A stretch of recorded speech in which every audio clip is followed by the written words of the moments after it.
Voilà, yéen ñi seetaan sur la page Barthélémy Diaz l'officiel, le maire Barthélémy Diaz s'apprête à faire une déclaration fii ci mairie Dakar. Donc déclaration bu am solo, donc bu nar a tegu ci yenn ponk, surtout sur des ci ay ponk yoo xam ne dafa laal actualité nationale, mais aussi ay ponk benn ponk boo xamante wax dëgg dina bett du bett sax ñu bëri. lu tax ma ne du bett ñu bëri parce que xam nañ dëkk bi lu fi am, xam nañ dëkk bi wax dëgg depuis 2012 yoon bu mu jël. C'est la raison pour laquelle le maire Barthélémy Diaz reviendra donc sur certains points, et je pense que di ngeen ci am lu leen gën a leer fii ak bu ci kanam incha allah. Et vous qui nous suivez donc sur la page Barthélémy Diaz l'officiel, le maire Barthélémy Diaz s'apprête à faire une importante déclaration dans laquelle il reviendra sur certains brûlants de l'actualité sénégalaise. Alors, donc, il est presque là. Il est en train de monter. Donc, il est en train de monter. Et comme je vous l'ai dit tantôt, nous allons démarrer le point de presse dans quelques minutes. Là, nous voyons les agents de sécurité du maire Barthélémy Diaz qui font les dernières vérifications. Restez connectés sur la page Barthélémy Diaz l'officiel. Donc, vous pourrez suivre l'intégralité de la déclaration sur la page Barthélémy Diaz l'officiel sur Facebook. Donc, déclaration bu nar am solo ndax nar na ci wax ay ponk yoo xamante yitteel na Sénégalais yi, yitteel na wax dëgg ñu nekk bitim réew, surtout les Sénégalais aussi donc de la diaspora nga xam ni fépp fu ñu mënti nekk seen xel day dem ci Sénégal ak lu fi xew.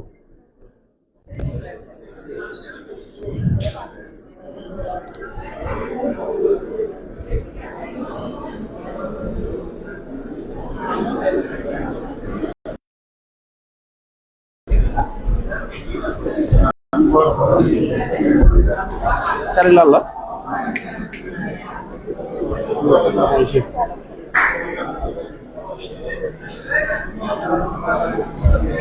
c'est pas bon ici, c'est pas bon, c'est bien.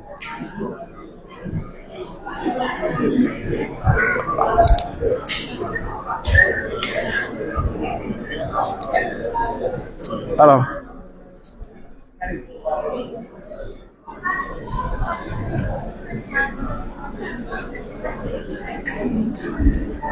c'est pas bon, ça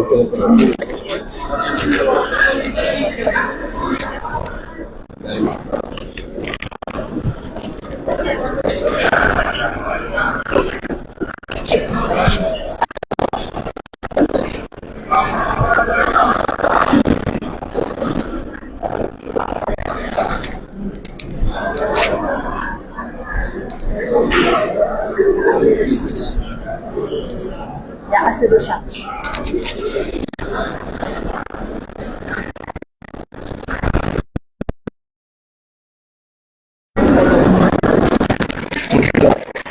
alors il reste quelques secondes avant le maire Barthélémy Diaz di yéeg. Donc moo ngi nii di waaj a dugg dans la salle de délibération de l'hôtel de ville de Dakar. Et comme je vous l'ai dit tantôt, il s'apprête à faire une importante déclaration. Vous êtes presque 1200 personnes à nous suivre sur la plateforme Barthélémy Diaz l'officiel. Donc vous pourrez suivre l'intégralité de cette déclaration fii ci hôtel de ville.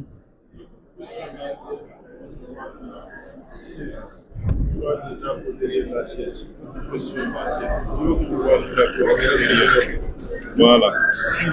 la chaise se met à ça, c'est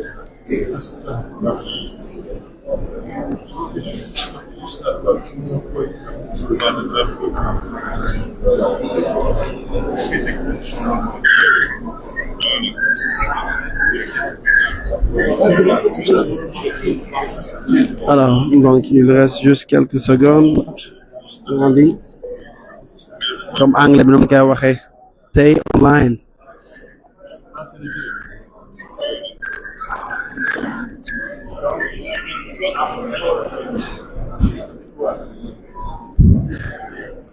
Voilà, donc restez en ligne.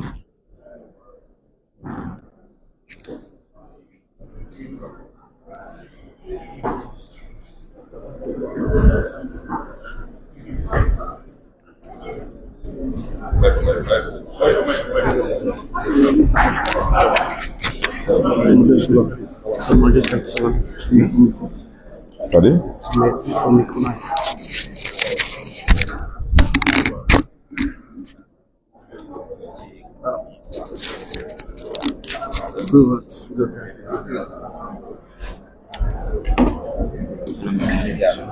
maa ngi dellu ziar naka coono yi ça va bien alhamdulilah bonjour bonjour bonjour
asalaamaaleykum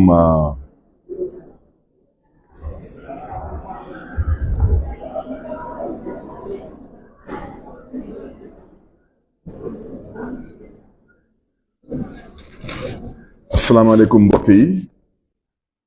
ñu ngi gërëm tous les journalistes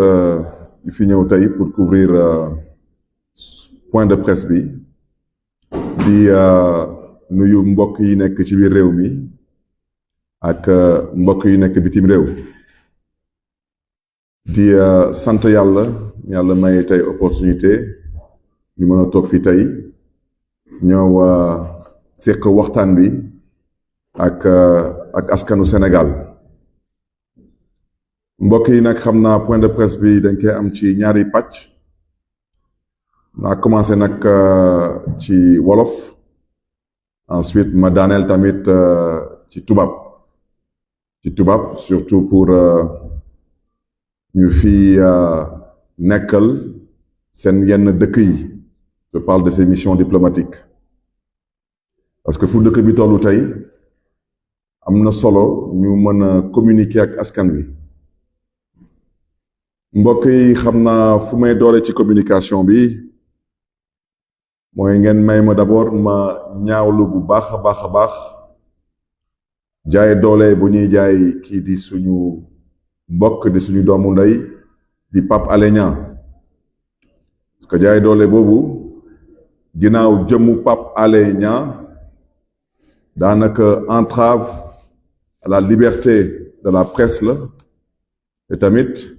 entrave à la liberté d'expression la parce que yéen ñëpp gis ngeen la gravité des faits liés à ce que j'appelle le complot contre la démocratie parce que tey suñu demee tey ci démocratie ba ay kàngam yu bokk ci gendarmerie ñuy def lu ngeen xam ne du naka su noonu ak ay kàngam yu bokk ci magistrature bi ñu nekk tamit di def ay complot di waxloo nit ñi lu ñu waxut di yokk ci PV yi lu mën a ñàkk c'est que malheureusement nekkatuñu en république lu tax ma wax lu mel noonu parce que tey la république sénégalaise est en danger mbokk yi juróom-ñeenti weer ngi nii la ma askanu Dakar tànn ma nekk seen njiit fii ci mairie de Dakar ma toogal leen fii ci mairie de Dakar yoon may ma ay sañ-sañ yooyu ñu fi toogal état central particulièrement ministre de l'intérieur ñu ngi def seen kéem kattan ba lii di sama mission ma bañ ko réussir bu ci njëkk jël naa fi ay décision pour fal fii lu ñuy wax directeur de cabinet ak lu ñuy woowee chef de cabinet lu yoon wax mooy maire saa bu jëlee décision kuy toggal état mooy en l'occurrence préfet moom moo koy approuvé pour que décision boobu mën a am valeur juridique ak valeur administrative juróom-ñeenti weer passé na ba tey kii di préfet de Dakar ba tey nangul approuvé décision bu ma jël pour nommer kii di suma directeur de cabinet et pourtant yàlla xam ne que kooku fonctionnaire la woon parce que moom moo nekkoon directeur hôpital régional bu Saint-Louis donc kooku la hiérarchie A c'est un fonctionnaire et il refuse d'approuver sa décision et bien sûr lànk bañ ne du am salaire loolu tamit c'est valable pour mon chef de cabinet et c'est aussi valable pour la plupart des membres de mon cabinet en commençant par ñu ma fa recruter pour ñooñu yor suma kaaraange préfet de Dakar comme moom dafa doon taalibe au ministre de l'intérieur nee na man maire de Dakar awma droit am kaaraange mbokk yi hôtel de ville bi nga ñëw tey pour couvrir suñu point de presse amul benn policier bu fi nekk parce que dinaa leen expliquer lu may wax li yépp lu tax mu am solo parce que ñu ko seqal ñooñu duñu ay démocrate ñu ko seqal ay bandi lañu ay woyu lañu te dafa am lu ñuy yoonal te lu ñuy yoonal ma bëggoon ñooñu ñu xam bu baax que xam naa ci lu ñu nekk te ma bëggoon tamit dalal seen xel su ci yàlla àndee incha allah lu ñu nàmba ci man du ma sa am parce que ñàkkuñu jom ñàkkuñu fulla ñàkkuñu fayda man ma nekk maire de Dakar préfet de Dakar taxaw ne ma man en tant que maire de Dakar awma droit am sécurité hôtel de ville bi amuñu droit am fii ne serait-ce même qu'un seul policier wante ci buntu hôtel de ville bi su ngeen génnee léegi nii di ngeen fa gis ay auto police ak ay policiers yu doy yu ci nekk ñooñu nag aar maire bi taxu leen jóg aar lii di mairie bi taxu leen jóg wante saay bu ñu leen santé dañu dal ci kaw maire bi wala dañu dal ci kaw njabootu maire bi kooku moom amaana moom daanaka moom dañ ciy sawar bu ci des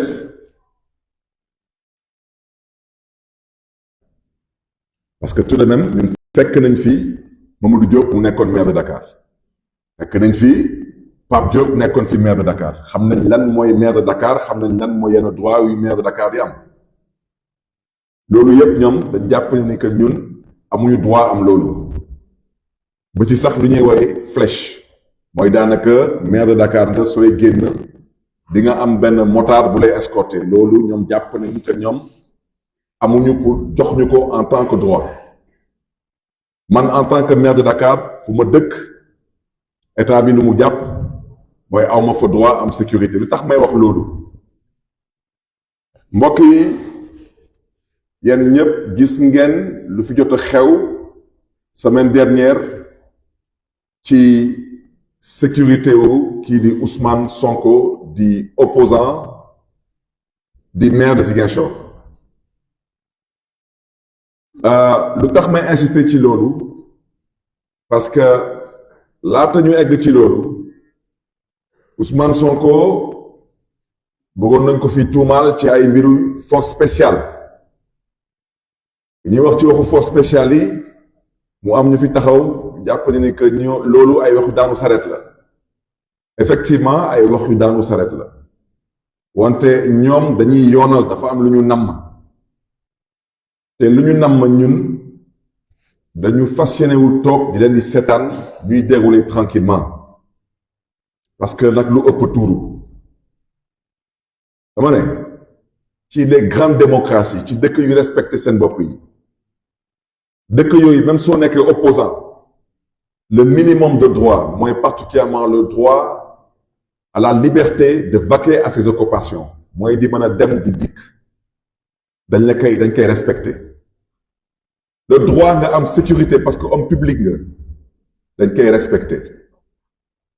fii nag Sénégal dañ jàpp ni que képp kuy opposant suñ la mënulee tëj kaso dañu wut yeneen pexe wante da nga bañ a bokk te force spéciale yooyu lu tax ma koy mentionné parce que ñàkk na ci bakkanam mooy dem si yàlla François Mancabou te tey mel ni François Mancabou mel ni nekkuloon doomu réew mi ñàkk na bakkanam ay mbokkam ñoo ñàkk ñoom seen yoon newu ci mois de mars dernier boom nañ fi ay sénégalais entre-temps manifestation bu ñu munti am fii Sénégal dañ fi boom ay doomu réew mi te du am benn enquête maintenant dem nañ sax ba su amee manifestation ñoom seen objectif mooy yenn leaders yi bañ a génn seen kër yi ñoom foofu lu ñu toll ça veut dire que ñoom maintenant le kidnapping est devenu une pratique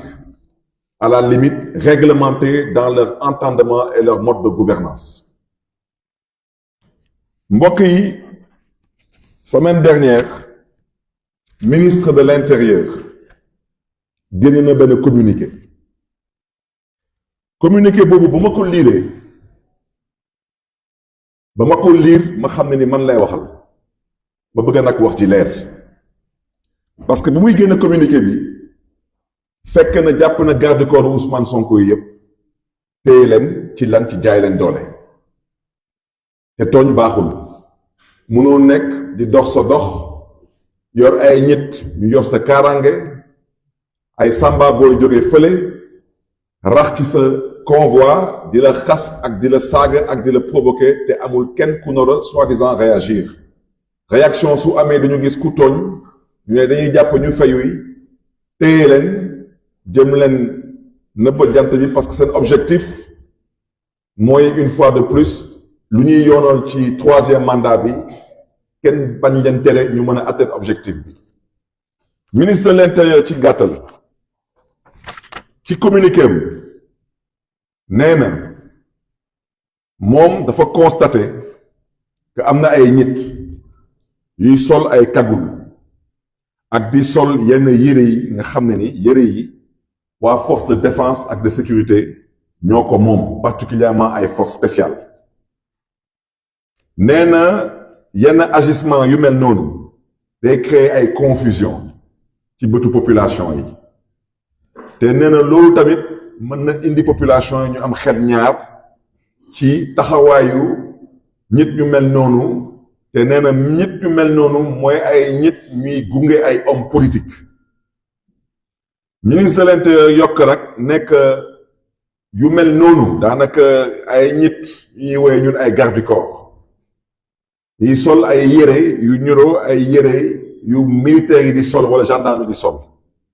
te ñuy utiliser ay matériel de protection moo xam ay gilet pare-balles wala ay masque à gaz nee na ñooñu amatuñu droit sol yére yu mel noonu te amatuñu droit am ay matériel yu mel noonu parce que nee na loolu benn réglementation spécifique moo koy encadré nee na par conséquent képp ku nekk ci sécurité homme politique yi di sol ay yére yu mel noonu ak di yor ay matériel yu mel noonu daanaka lu la dal na nga jàpp ne yaa tooñ sa bopp parce que yoon dina dal sa kaw mbokk yi ma bëgg a wax ci leer ministre de l'intérieur day fooye xelam parce que nag ñun fi lañ juddoo fi lañ yaroo fi lañu màggee fi lañu dëkk Sénégal heure bu may wax nii ñaari kilifa rek laa wax ñaari kilifa rek ñooy yëngatu ci mbiru politique te yor ay nit yu yor seen kaaraange di leen di gunge chaque jour 24 heures sur 24 mooy ku ñuy woowee Ousmane Sonko ak man mii di Barthélémy Dias amu fi keneen ku yor loolu du ñoom ñu nekk ci nguur gi du ñeneen ñu nekk ci opposition bi loolu nag lu ko waral ñëpp xam nañ ko man bañ may song suma mairie ñëpp ci tegoon seen bët lu tax sànq ma wax leen ci waxu mairie bi ma ne leen mairie bi mooy mairie de la capitale du Sénégal benn policier sax nekku fi benn policier te pourtant fii commissariat central la ngi fi commissariat du port la ngi fi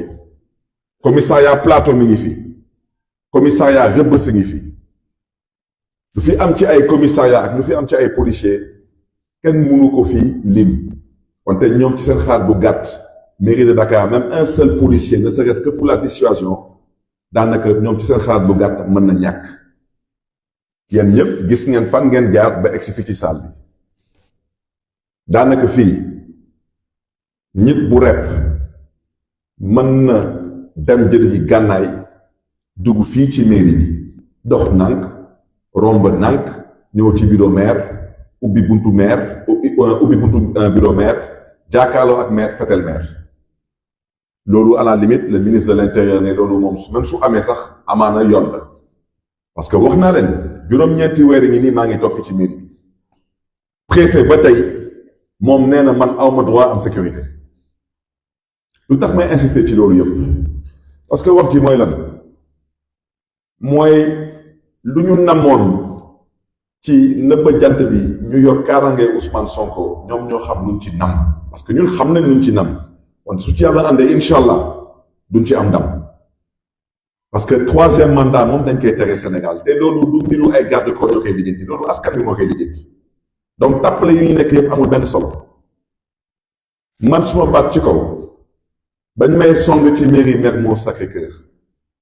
ci même contexte bi la woon ay waxu troisième mandat nguur bu fi nekkoon jamono boobu doon ay samba boy yebal leen ci mairie Mermoz Sacré-Cœur joxoon leen ay gànnaay yëpp leen ci ay oto leen dem leen dal ci maire ci mairie yëpp moo tax ma bëgg a wax ci leer ministre de l'intérieur day fooye xelam parce que moom su jàppee ni moom ministre de l'intérieur moom mën na am kaaraange moom te mu may dégg amul kenn ku fi xalaat que ñëpp mën na jël tey gànnaay dox nànk dugg ministère de l'intérieur dox nànk ci couloir yi jël ascenseur yéeg ci bureau ministre de l'intérieur ubbi buntu bi jàkkaarloo ak ministre de l'intérieur doon ko ba du fetal moom su jàppee ni loolu mënu ko dal te mu jàpp ni loolu mën a dal maire de Dakar day nax boppam lu tax may insister ci loolu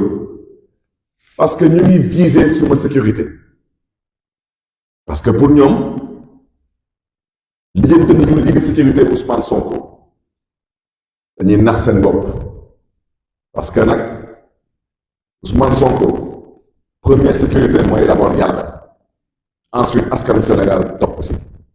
te kooku moom gisuguma ministre de l'intérieur fan lay gisee pexe ba lijjanti loolu mais insister ci loolu parce que démb dañu convoqué ki di directrice su piscine olympique ñëpp xam nañ que mairie de Dakar mooy gérer piscine olympique ñu convoqué ndaw soosu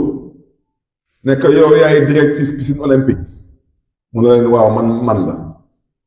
ñu ne que yow ci piscine olympique dafa am ay nit yu fa nekk di fa pratiquer ay arts martiaux ñu ne kooku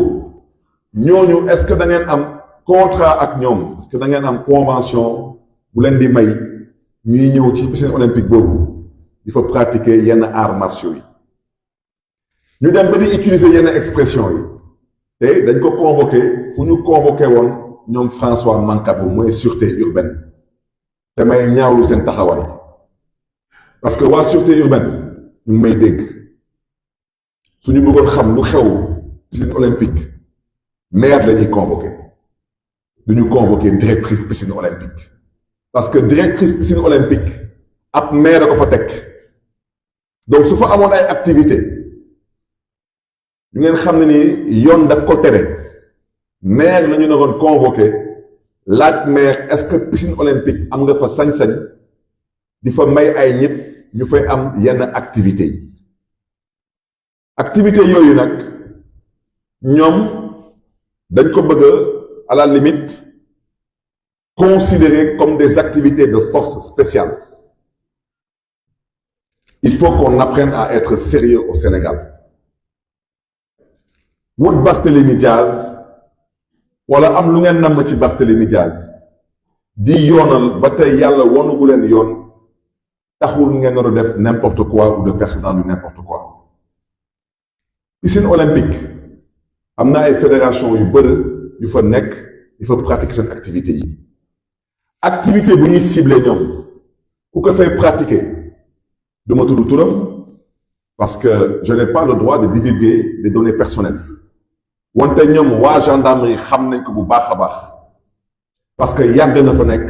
fa pratiquer activité yooyu moom ci boppam bokk na ci yenn formateurs yuy former ay yenn éléments yu GIGN yi te moom mi ngi fa presque depuis 5 ans te man tout de même il y a 5 ans de cela nekkuma woon maire bu Dakar donc tey su ñu nekkee di convoquer directrice piscine olympique di fa def ay enquête di bëgg a xam lu tax ñenn ñi di fa nekk ba di fa am yenn activités yu ñuy comparer ñoom ak ay activités yu ay force spéciale di am et que la veille de tout cela ça veut dire la semaine dernière ministre de l'intérieur di génn ay communiqué di cibler ay nit yuy solu ak di dox ci mbedd bi mel ni ay force spéciale dafa am lu ñuy yoonal ma bëgg a wax ci leer man Barthélémy Diaz jegewuma ay force spéciale xamuma ay force spéciale laaluma ci ay force spéciale ñu yor nag suma kaaraange ma bëgg a wax ci leer ñooñu suñuy xëy di liggéey duñu sol ay ñetti abdu parce que dem ñu julli ji ñooñu suñuy xëy di liggéey duñu sol ay smoking demuñuy baali ñooñu suñuy xëy di liggéey dafa am ay tubéy yu ñuy sol te tubéy yooyu képp kuy liggéey ci mbiru sécurité tubéy yooyu ngay sol maintenant nag nit buy liggéey day am jumtukaay pour mën liggéey bu jaar yoon le minimum wax dëgg yàlla nit bu sol gilet pare-balles munul gaañ nit kooku day aar boppam te ñoom amaana ñun ñëpp gis nañ fii seen taxawaay fii au mois de mars dernier ak lors des derniers événements parce que y a eu quasiment 20 personnes qui ont perdu la vie te kenn reyu leen ak ay lance-pierre dañ leen rey ak ay balu fetel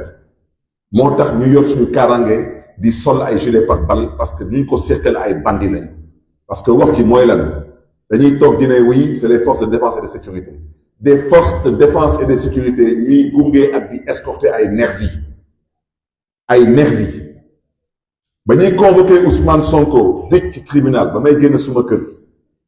di dem kër Ousmane Sonko pour gunge ko tribunal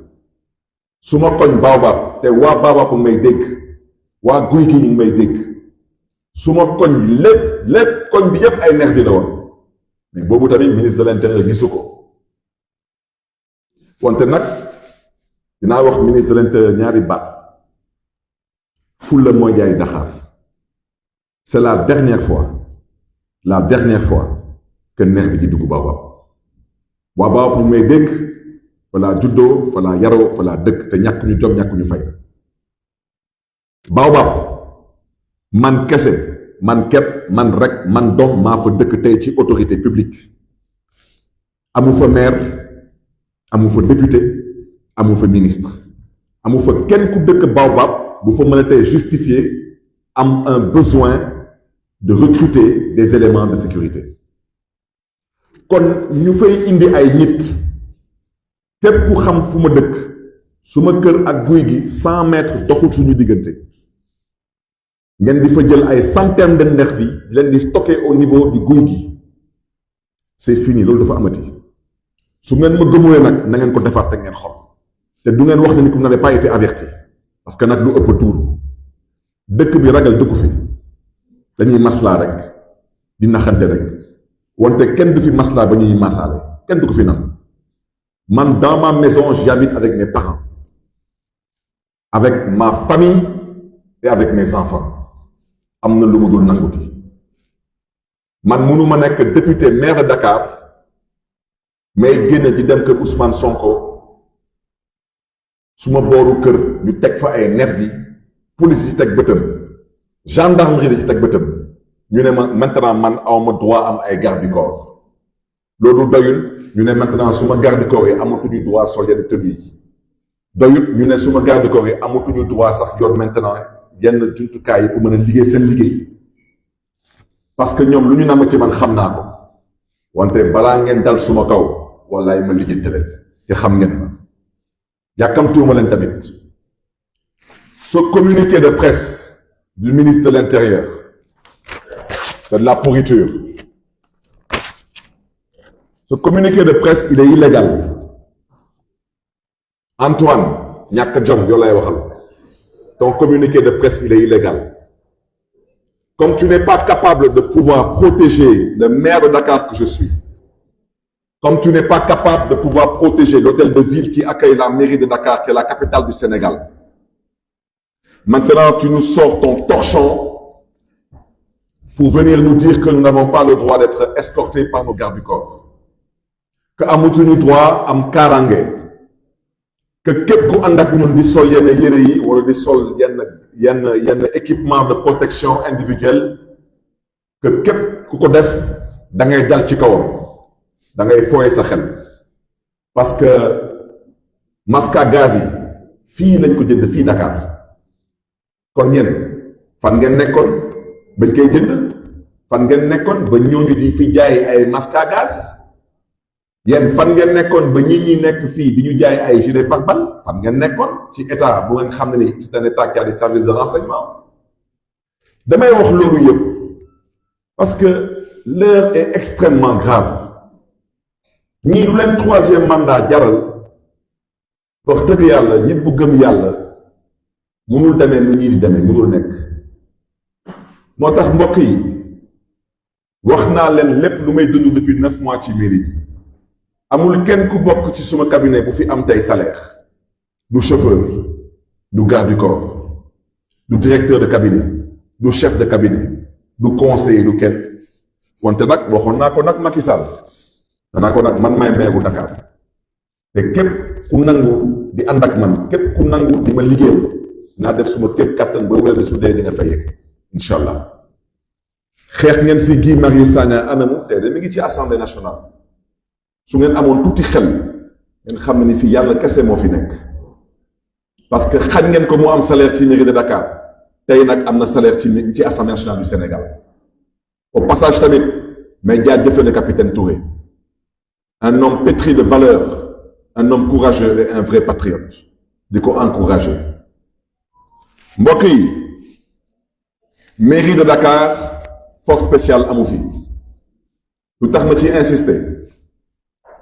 parce que am na lu ndaw lu ma xam ci lu gars yi namoon semaine dernière ci mbiru Ousmane Sonko ñu bëri dañ jàpp ni que wax jooju mooy wax bu ñuy wax ci waxu xale bu jigéen boobu moo taxoon ñu woon Ousmane Sonko ba Ousmane Sonko ñu dem de loolu moo taxoon ñu ko doon woo wante mbiru force spéciale bi na ngeen ci bàyyi xel bu baax a baax a baax wala mën a yem ci wax ci maintenant nag man wax naa ko waxaat ko je ne suis pas candidat à l'élection présidentielle de 2024 donc jéem a xool naka la ñuy jéem a créer ay dossiers pour Barthélémy Diaz parce que dossier Ndiaga Diouf bi apparemment maintenant ñëpp comprendre que li complot la dama ne mairie de Dakar ab mbiru force spéciale amu fii piscine olympique lépp lu fa am ci ay activités day am ay activités yu ñuy am avec les différentes fédérations ak yenn citoyens yi nga xam ne ni ils considèrent peut-être qu'ils doivent développer certaines activités peut-être pour la promotion comment dirais-je encore et l'émancipation de certains citoyens mais di dem ba di convoquer la directrice de la piscine olympique et non le maire de Dakar di fa wax ay waxu force spéciale dama ne na wax ji leer lu ngeen namm ci man du ma toog leen di seetaan muy am parce que du fi am ne ko ñëpp déggee noonu complot bu ñu nekkee ci Sénégal bëgg a galgal fii ay hommes politiques leen di dëkkaloo fu ñu dëkkul dafa nar a dakk te Macky Sall moom lay waxal une fois de plus le troisième mandat n'en vaut pas la peine parce que ça ne passera pas mbokk yi ñu ngi gërëm ñëpp ñu ngi sant ñëpp di encourager ñëpp di sakku nag ci askanu Sénégal particulièrement ci la jeunesse du Sénégal na ngeen taxaw tem parce que foofu la dëkk bi tollu tey mënuñu wax lépp parce que wolof Njaay nee na ku njëkk yuuxu daanaka dangaa salit kon nag bu ñu yuuxu wante fu mu nekk nii dañuy artu rek on informe les populations qu'ils sachent que l'heure de la mobilisation a sonné parce que vouloir liquider képp ku fi am yéene ci ëllëgu Sénégal ñu bëgg la dëkkaloo foo dëkkul bëgg la sosal ensuite jéem a dem wuti une justice qui en partie est totalement corrompue loolu mooy dëgg parce que tey lu ancien procureur de la République def ci dossier wu Ousmane Sonko dans une république normale à l'heure où je parle Serigne Bassirou Gueye aurait dû être en prison loolu mooy dëgg parce que munoo jël tey PV di ko falsifier ab daanaka ci gàttal kilifa lu mel ni magistrat du fen parce que nga dem bind ci PV lu amut loolu su nekkulee dëgg fen la te dans une république normale c'est un parjure Serigne Bassirou Gueye aurait dû être en prison kon Pape Alé Niang bi ñu ngi koy jaajëfee ñu ngi koy féliciter ñu ngi koy encourager et au besoin maa ngi lancer un appel à toutes les forces particulièrement les forces politiques il faut sonner la mobilisation pour exiger la libération de Pape Alé Niang et la libération de tous les otages politiques du régime de Macky Sall maa ngi leen di gërëm di leen di sant ma tënk loolu nag rapidement en français.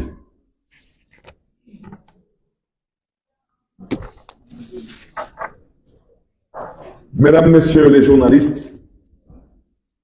je vous remercie d'être venus nombreux répondre à ce point de presse où nous avons choisi aujourd'hui de pouvoir échanger avec la population sénégalaise résidant dans le pays,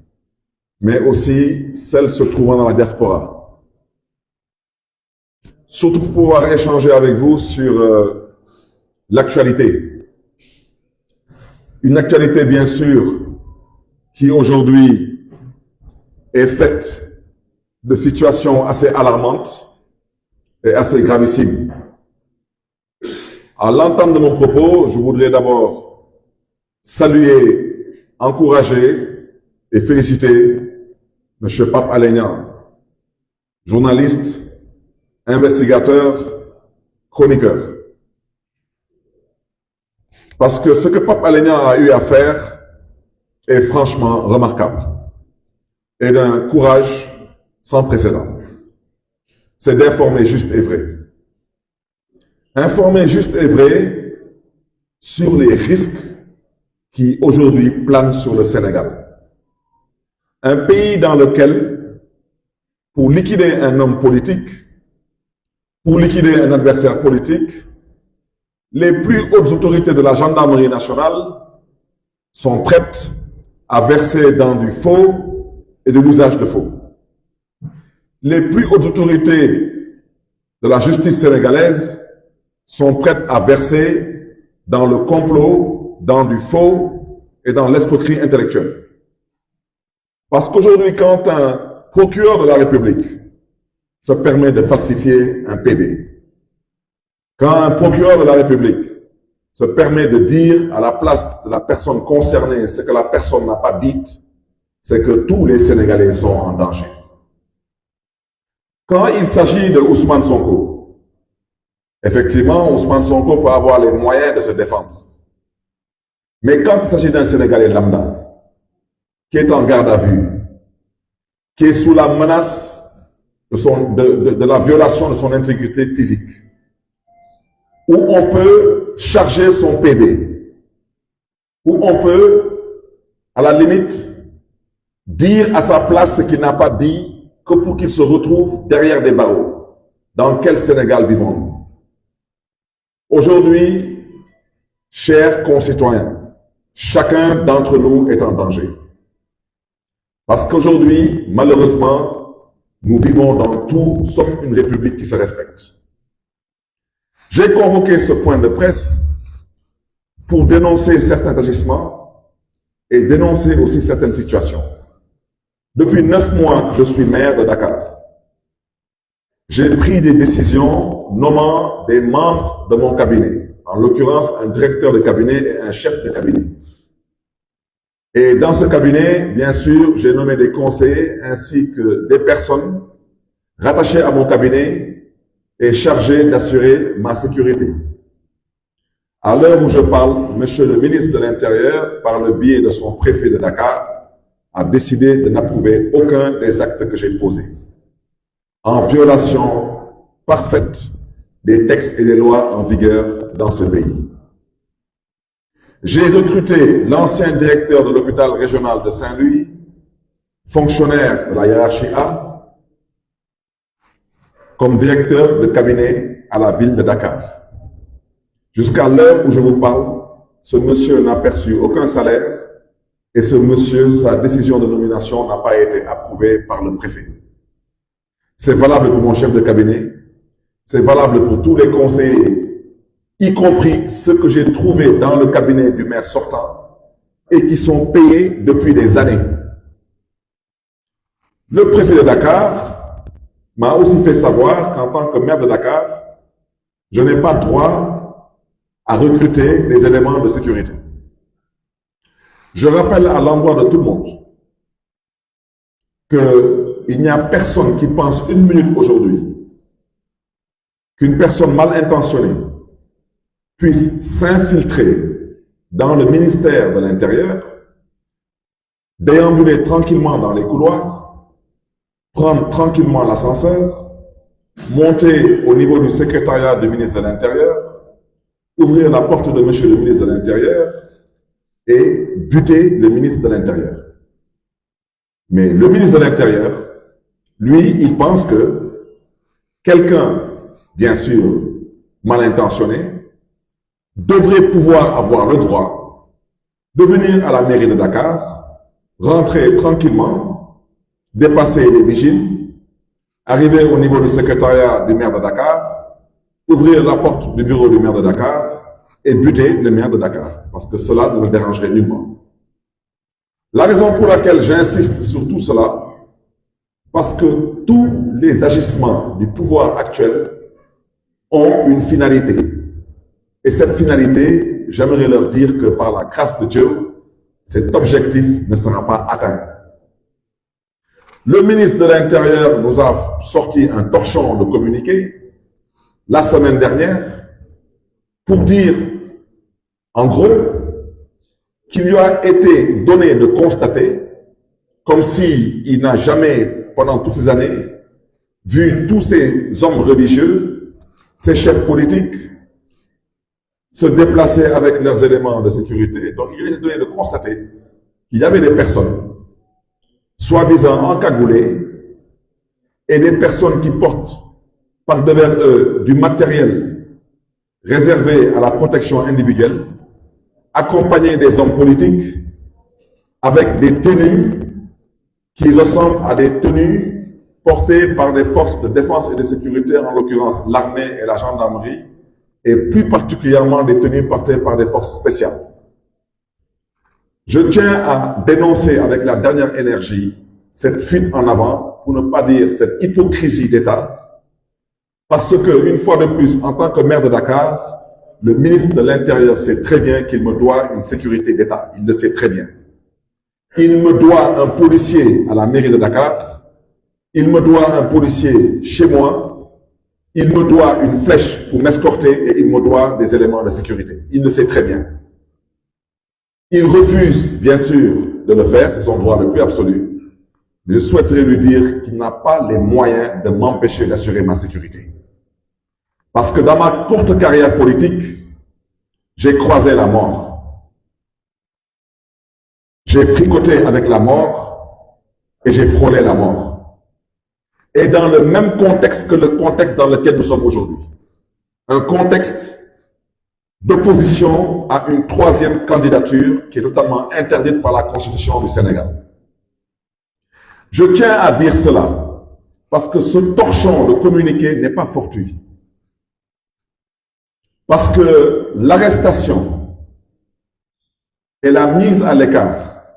des gardes du corps de Ousmane Sonko a été très bien planifiée.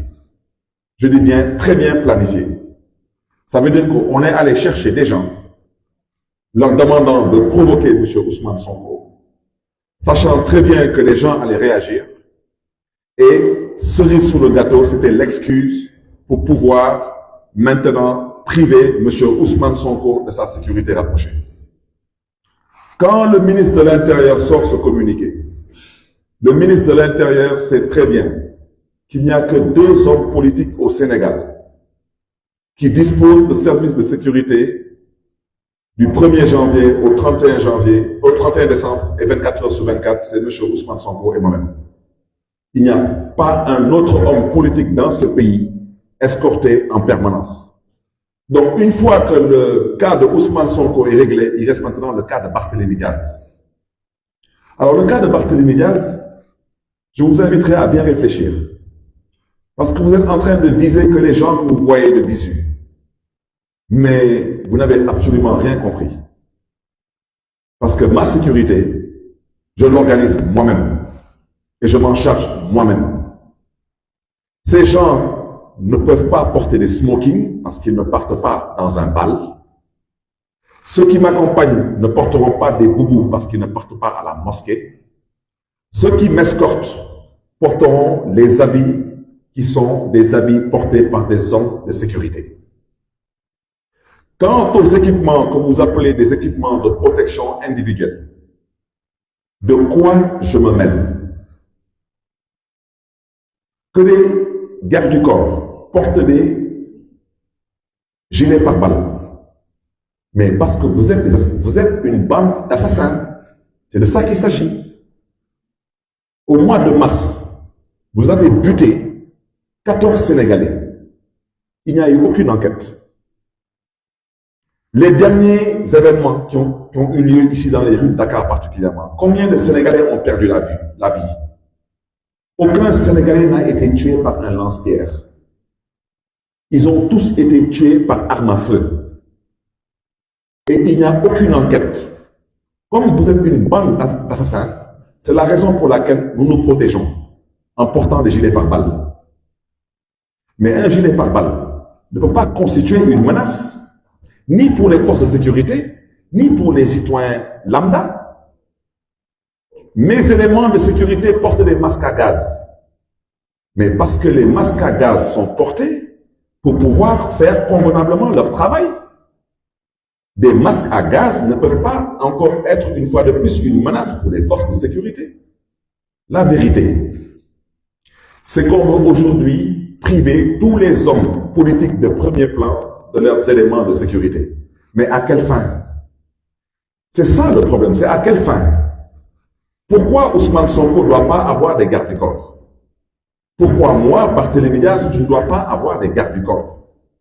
Et je rappelle au passage que Ousmane Sonko est maire d'une localité dans laquelle tout le monde sait qu'il y a encore des troubles que tout le monde connaît depuis les indépendances. Donc aujourd'hui, si quelqu'un devait bel et bien être même escorté par l'armée, c'est bel et bien Ousmane Sonko. Mais alors aujourd'hui, même quand nous nous organisons pour avoir une propre sécurité, on veut nous priver de cette sécurité. Et la raison pour laquelle j'ai tenu à faire ce point de presse, c'est parce que dans le cas de Ousmane Sonko, certains disent qu'il a été convoqué pour l'affaire le liant à une dame dans le cadre d'une affaire privée. Mais moi, j'ai dit dès le début que l'histoire des forces spéciales, ce n'est pas une histoire tombée du ciel. Je rappelle que ce pays est dirigé par des comploteurs et que quand on est comploteur, on passe tout son temps à comploter. Et un complot, on l'organise. La preuve, Pape Alé Niang actuellement est kidnappé pour avoir dénoncé un complot et avoir démontré un complot. Alors, quand les plus hautes autorités de ce pays deviennent des comploteurs en chef, alors franchement, tous les Sénégalais sont en danger. Et je vous rappelle le cas de feu François Mancabou. Et ne soyez pas surpris, le dossier des forces spéciales n'est pas encore fini et le dossier n'est pas encore clos. Parce que quand on va chercher dans le fameux dossier de cette jeune fille et qu'on ne trouvera rien du tout, parce que tout le monde est d'accord que c'est un vulgaire complot, on cherchera ailleurs. Alors, comme par enchantement, hier, on convoque la directrice de la piscine olympique, qui est une piscine qui est sous la responsabilité de la ville de Dakar. On la convoque par rapport à des activités de pratique d'arts martiaux qui se pratiqueraient à la piscine olympique. Et comme par enchantement, on convoque des forces spéciales. Je voudrais dire qu'à la mairie de Dakar, il n'y a pas de force spéciale. À la mairie de Dakar, nous ne connaissons pas de force spéciale. Et à la mairie de Dakar, nous n'avons aucun contact, ni de près ou ni de loin, avec des forces spéciales. Quant à moi, Barthélémy Diaz, je le répète parce qu'il semble que tous ces agissements sont liés à une volonté de faire un troisième mandat. Je ne suis pas candidat à l'élection présidentielle de 2024, mais je m'opposerai de toutes mes forces au troisième mandat. Et comme j'ai eu à le faire avec le dernier régime,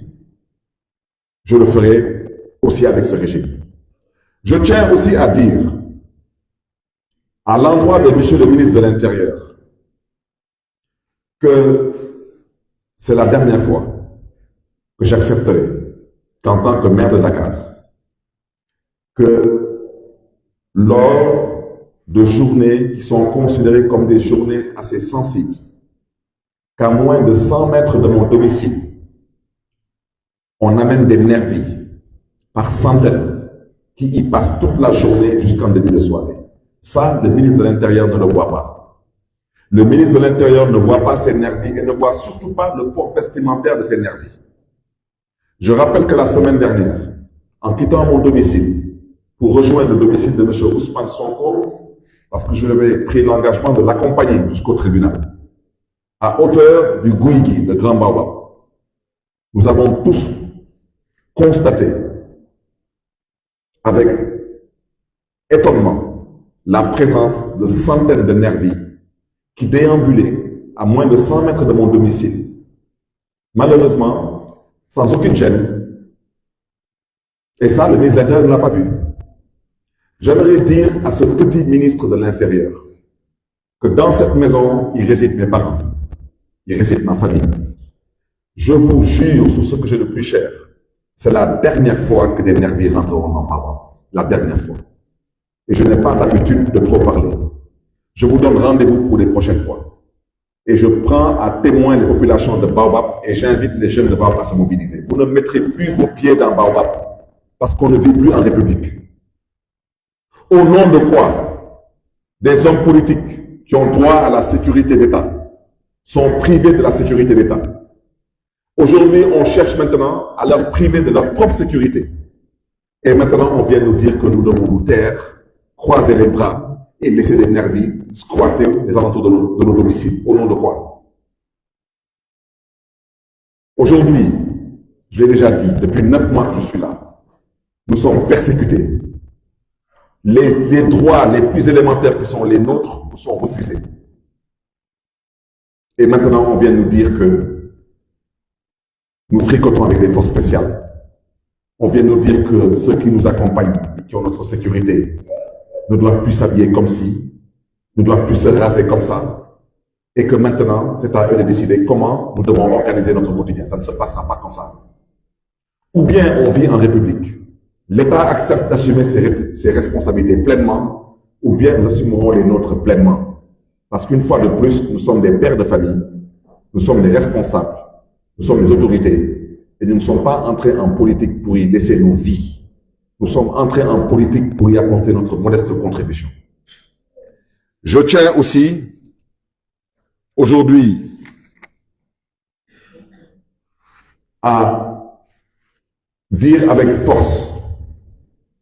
que tous ces agissements, tous ces comportements, toutes ces gesticulations, ces génuflexions n'ont pour seul et unique objectif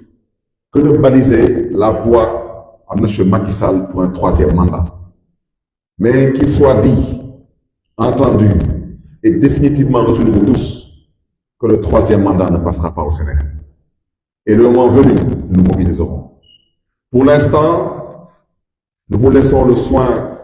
de continuer à vous amuser dans votre cours de récréation. Nous vous donnons rendez-vous dans quelques mois parce que je terminerai par là et je lance un appel à la jeunesse sénégalaise. La mère des batailles. La mère des batailles, je le répète, la mère des batailles. Ce sera la bataille contre le 3e mandat. Et par la grâce de Dieu, nous vaincrons. Inch'Allah, je vous remercie de votre attention.